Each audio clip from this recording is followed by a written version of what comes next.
নমস্কার বন্ধুগণ, আমার ইউটিউব চ্যানেলে আপনাদের সবাইকে স্বাগত জানাই। তো আজকে আমরা শিখব যে আমরা কিভাবে এই ড্রয়িংটা, যেটার নাম হচ্ছে হোপ, আমরা কালো পেপারের উপর অয়েল প্যাস্টেল দিয়ে কীভাবে আমরা করব। তো এটা আমি এক্স্যাক্টলি হাউ টু টাইপের টিউটোরিয়াল বলবো না, কারণ কি এখানে আমি বেসিক স্ট্রাকচারটা দেখাচ্ছি না যে বেসিক স্ট্রাকচারটা কীভাবে এঁকেছি। কারণ কি এই যে ড্রয়িংটা আঁকা হয়েছে এটার জন্য কিন্তু আপনাদের পোর্ট্রেটের নলেজ থাকা কিন্তু খুব জরুরি। আমার কাছে যেহেতু অলরেডি জানা আছে, আমি যেহেতু পোর্ট্রেট বানাই, তো আমার জানা আছে যে কীভাবে কোথায় মানে পুরোটা না এঁকেও, মানে পুরো ফেসটা দেখুন না এঁকেও কোথায় চোখ হবে, কোথায় নাক হবে, কোথায় মুখ হবে, এই জিনিসগুলো আমি প্লেস করতে পেরেছি।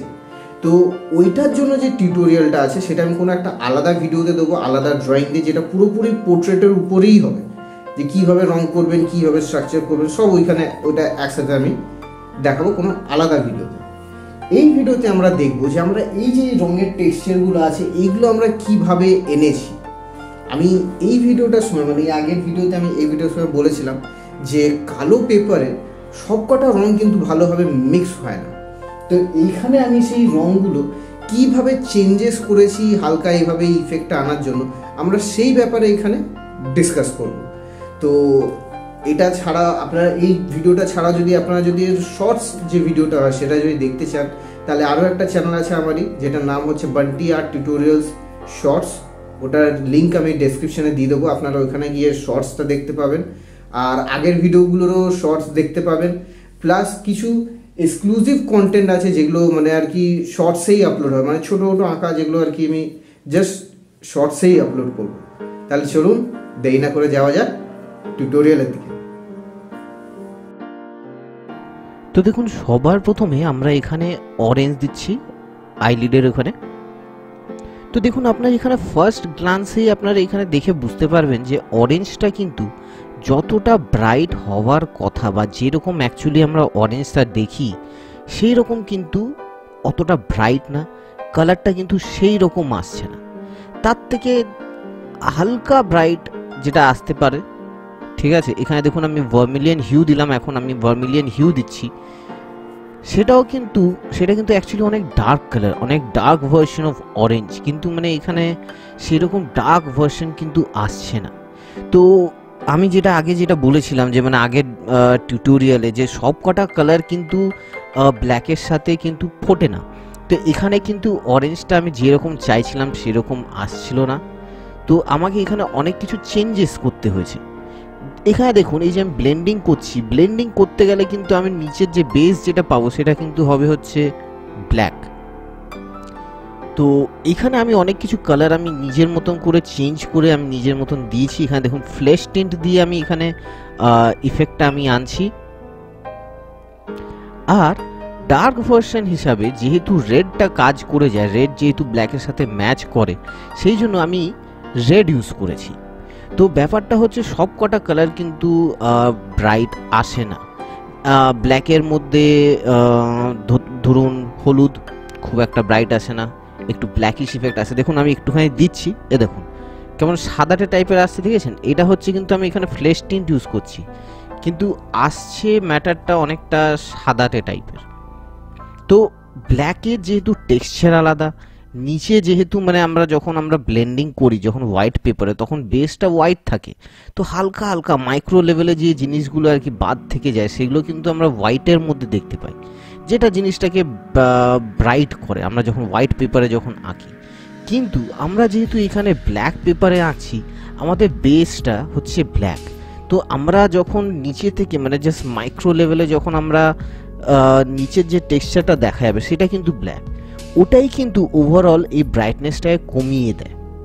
ঠিক আছে, তো ধরুন হলুদ খুব একটা ভালোভাবে ম্যাচ খায় না, ব্লুয়ের যে শেডগুলো আছে ভালো ম্যাচ খায়, রেডের শেডগুলো ম্যাচ খায়, কিন্তু গ্রিন ব্ল্যাক এগুলো খুব একটা আসে না। এটার উপরে আমি আরও কিছু এক্সপেরিমেন্ট করব যে ব্ল্যাকের উপর কিভাবে আরও ব্রাইট কালার্স আনা যায় যাতে আপনাদের সুবিধা হয়। তো আপাতত যেটা জানা গেছে যে সব কালার আমাদের এখানে আসে না, তো আমরা দেখুন এখানে সেই অনুযায়ী দেখুন আমরা এখানে করছি। তো ড্রয়িংটার নাম হচ্ছে হোপ, আপনারা এটাই জানেন,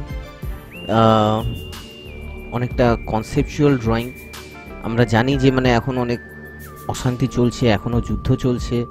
তো আমি বিলিভ করি যতদিন হোপ আছে, মানে হিউম্যানিটি আছে, ততদিন আমাদের কাছে হোপ আছে, সব কিছু আবার থেকে ঠিক হবে। সেই ভাবনা চিন্তা রেখেই এই ড্রয়িংটা করা। তো এখানের যে টেক্সচারগুলো যেগুলো আছে, আমি কিন্তু এখানে অলমোস্ট যে পেপারের যে রাফ টেক্সচারটা আছে আমি সেইটাই রেখেছি। হাতের কাছে দেখবেন আমি যে প্রদীপটা দিচ্ছি সেটা হচ্ছে আমাদের এমনিতে প্রদীপ আমরা অনেকটা হোপের সিম্বল হিসাবেই ধরি, তো সেই জন্য এখানে সেটা দেওয়া হয়েছে। এবার দেখুন যে ব্ল্যাকটা কিন্তু খুব সুন্দরভাবে ম্যাচ করে যাচ্ছে। ব্ল্যাকের উপর ব্ল্যাক কোনো ইফেক্টই করে না, খুব সুন্দরভাবে ব্লেন্ডিং হয়, খুব সুন্দরভাবে কাজ করে। তো পেপারের টেক্সচারটা আমি বলবো যে হয়তো কিছুভাবে চেঞ্জ করা যেতে পারে যাতে কালারগুলো আরও ব্রাইট আসে বা ফুটে আসে, কিন্তু সেটার জন্য আরও এক্সপেরিমেন্ট করতে হবে। এখানে আমি আমার এক্সট্রা ডার্ক পেন্সিল দিয়ে আমি যে এরিয়াসগুলো আছে যেগুলো একটু ফাইন এরিয়াস, ওগুলো আমি পেন্সিল দিয়ে করেছি, কিছু আমি হোয়াইট পেন্সিল দিয়ে করেছি।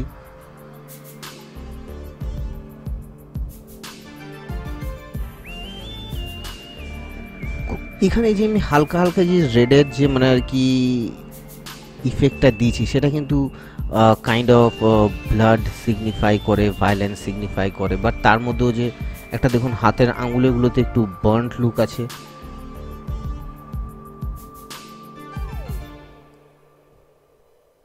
তো এটা কাইন্ড অফ অনেকটা একটা সিম্বলিক ড্রয়িং।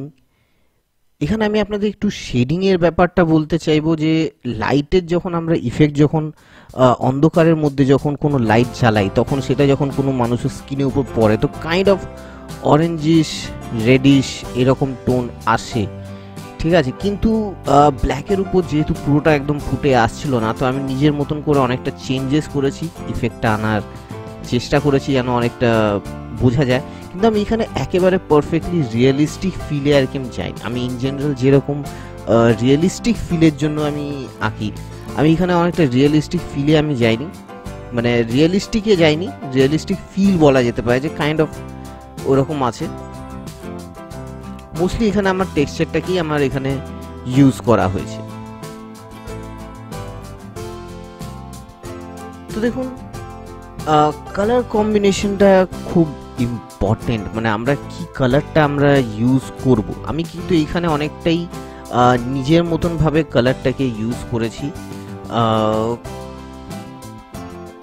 বলা যেতে পারে যে মানে যেভাবে আর কি ম্যাচ করা যাবে ব্ল্যাক পেপারের উপর আমি সেইভাবেই আর কি করার চেষ্টা করেছি যাতে জিনিসটা আরো ফুটে আসে আর কি। তো এইরকম টাইপের ড্রয়িং এ কিন্তু আমি বলবো এখানে শেডিংটা খুব ইম্পর্টেন্ট, যে কোনখানে আমি ব্ল্যাক জোনটা প্লেস করছি, কতটা ইন্টেন্সিটিতে প্লেস করছি। ব্ল্যাকটাও এখানে অনেক জায়গায় আমি কিছু জায়গায় একটু ডার্ক রেখে আমি গেছি, অ্যান্ড কিছু জায়গায় আমি পেপারের যে ব্ল্যাকটা আছে সেটাকেই আমি রেখে দিয়েছি যাতে সেই গ্রেডিয়েন্টটা বোঝা যায়। একটা জিনিস মনে রাখবে, শেডিং এর মধ্যে অলওয়েজ গ্রেডিংটা হচ্ছে মানে গ্রেডিয়েশনটা খুব ইম্পর্টেন্ট, যে dark to light, light to dark, এই জিনিসটা যতটা বেশি ভালোভাবে আপনারা স্মুথলি দেখাতে পারবেন যে গ্রেডিয়েশনটা হয়েছে, ততটাই কিন্তু আপনাদের ড্রয়িংটা চোখে লাগবে, রিয়েলিস্টিক লাগবে, এই জায়গাগুলোতে যাবে। তো দেখুন আমাদের ড্রয়িংটা অলমোস্ট কমপ্লিট। আমি এখানে জাস্ট লাইট অ্যান্ড শ্যাডো যেখানে বসাবার সেরকম বসিয়েছি,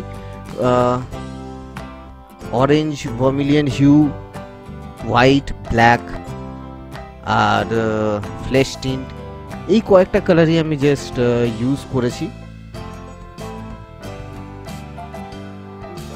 তো আমাদের এখানে এই ভিডিওটা অলমোস্ট শেষ আছে। যদি ভিডিওটা ভালো লেগে থাকে তাহলে লাইক করুন, কমেন্ট করুন, সাবস্ক্রাইব করুন, আর বেল নোটিফিকেশনটা দাবাতে একদম ভুলবেন না, কারণ এভরি উইকে আমি নতুন ভিডিও আপলোড করি। তাহলে দেখা হবে নেক্সট ভিডিওতে, ততদিনের জন্য গুড বাই।